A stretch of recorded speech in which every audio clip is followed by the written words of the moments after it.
इस वक्त 22 करोड़ पाकिस्तानियों में से सिर्फ 56 लाख पाकिस्तानी ऐसे हैं जो मिडिल क्लास में आते हैं।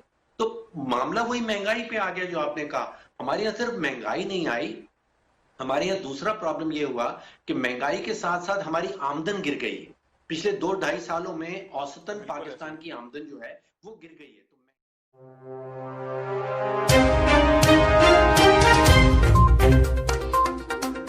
आज इंशाल्लाह आपसे आम आदमी की ही बात करेंगे, क्योंकि आम आदमी का मसला है कि बिजली की कीमत में इजाफे की एक समरी भेजी गई है कि 1-1.5 रुपए का इजाफा होगा। पेट्रोलियम की सुना है कि समरी एक गर्दिश करी है 5-6 रुपए का इजाफा होगा। तो ये सारी चीजें किस तरीके से इम्पैक्ट करेंगी, क्योंकि मुर्गी की कीमत जो है वो 400 रुपए पहुंच गई है, आटा और चीनी जो है वो अगर आपने 120 करके 100 कर दिए तो लोग पूछते हैं भाई हमें क्या फायदा हुआ, आपने पहले चीज बढ़ा दी उसके बाद कम कर दी, और जखीरा अंदोजी तो इस हुकूमत से कंट्रोल ही नहीं हो रही। तो इसी के गिर्द हम आज की सारी ट्रांसमिशन रखेंगे। आप भी यही फरमाइएगा कि ये जो सारी सूरत हाल है जिसमें हम देख रहे हैं कि बिजली की कीमत में इजाफे की तरफ हम जा रहे हैं, जिसमें हम देख रहे हैं कि पेट्रोल की कीमत में एक दफा ही 5-6 रुपए का इजाफा होगा, इसके बाद होगा क्या, लोगों की जिंदगी के साथ होगा क्या? देखिए, लोग बेतहाशा तकलीफ में हैं। जो तकलीफ का बर्डन है वो पिछले 2-2.5 साल में बहुत ज्यादा बड़ी तेजी से बढ़ा है और तारीखी हिसाब से बढ़ा है। मैं कह रहा हूं कि 72 साल पाकिस्तानी माशी तारीख को आप अगर खोल के देख लें, आपको 72 साल में कोई भी 2 साल का ऐसा पीरियड नहीं मिलेगा जहां पे आटे की कीमत 100% बढ़ गई हो। यानी कि 2 सालों में 35 रुपए किलो से 70-75 रुपए पे पहुंच गई हो।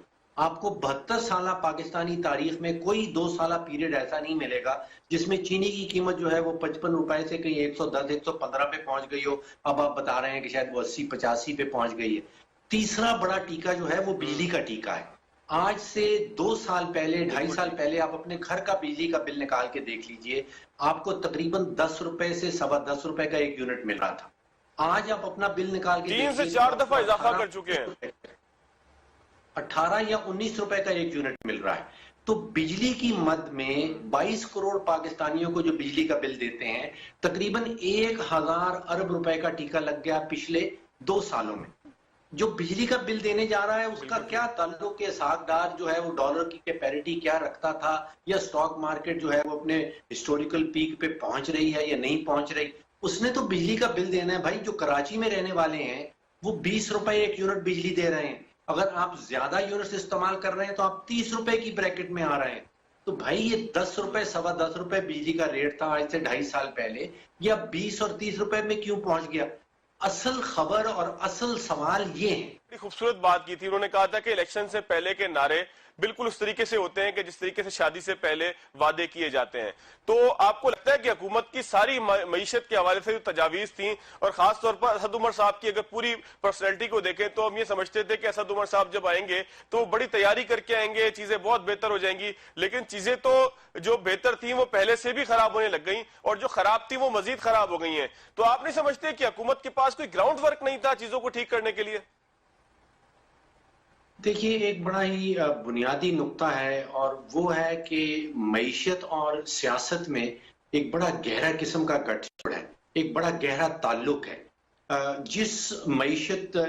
जिस मुल्क में सियासी अदम इस्तेहकाम होगा, आप रिकॉर्ड निकाल के देख लीजिए, IMF वाले इसके ऊपर कोई 100 से ज्यादा ममालिक के ऊपर एम्पेरिकल स्टडीज कर चुके हैं कि जिस मुल्क में सियासी अदम इस्तेहकाम होगा वहां की मईशत जो है वो सीधी सिमत पे नहीं जा सकती। अब अपना सियासी निजाम देखिए, यहाँ पे क्या हो रहा है कि हमारे पास एक ऑपोजिशन है जो ये कहती है कि एक इलेक्टेड प्राइम मिनिस्टर जो है वो सिलेक्टेड है। दूसरी तरफ हमारे वजीर आजम साहब बैठे हैं, वो ये कहते हैं कि सारी की सारी ऑपोजिशन जो है वो चोर है, वो डाकू है। अब जमहूरी निजाम के अंदर इख्तलाफ तो बिल्कुल जमहूरी हक है दोनों साइडों का, लेकिन हमारे यहाँ इख्तलाफ नहीं हो रहा। हमारे यहाँ ये मामला एक दूसरे की दुश्मनी पे चला गया है। अब ऑपोजिशन दुश्मन है वजीर आजम साहब की, वजीर आजम साहब दुश्मन बन गए हैं ऑपोजिशन के। यहाँ पे जमहूरी अमल खत्म हो चुका हुआ है, कहीं इख्तलाफ नहीं।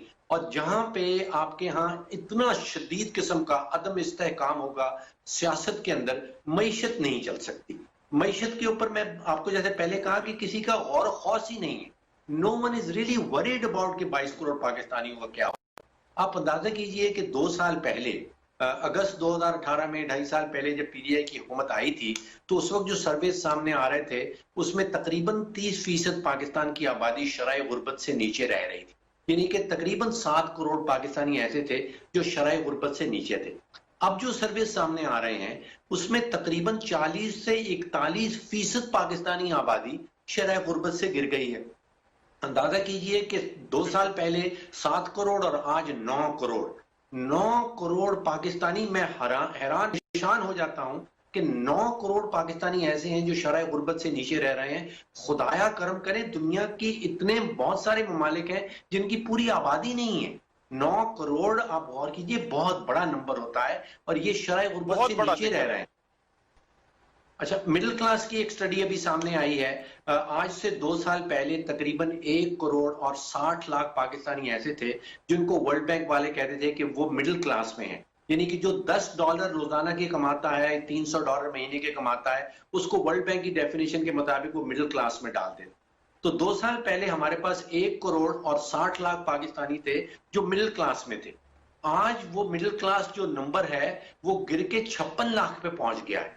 मैंने पाकिस्तान की तारीख में कभी ऐसा नहीं देखा कि 2 साल के पीरियड में 1 करोड़ 60 लाख मिडिल क्लास पाकिस्तानी और गिर जाएं, अब पहुंच गए 56 लाख। अब इस वक्त 22 करोड़ पाकिस्तानियों में से सिर्फ 56 लाख पाकिस्तानी ऐसे हैं जो मिडिल क्लास में आते हैं। तो मामला वही महंगाई पे आ गया जो आपने कहा। हमारे यहाँ सिर्फ महंगाई नहीं आई, हमारे यहाँ दूसरा प्रॉब्लम ये हुआ कि महंगाई के साथ साथ हमारी आमदन गिर गई है।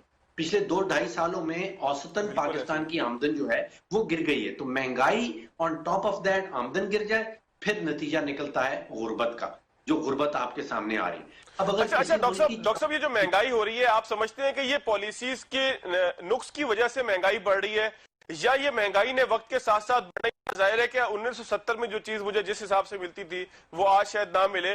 कॉस्ट बढ़ रही है हर चीज की। एक जिस तरह दुनिया आगे की तरफ जा रही है तो चीजों की कीमतें भी साथ साथ आगे की तरफ जा रहे हैं। तो आपको लगता है कि ये सिर्फ इसी हुकूमत की नाकिस पॉलिसियों की वजह से ऐसा हो रहा है?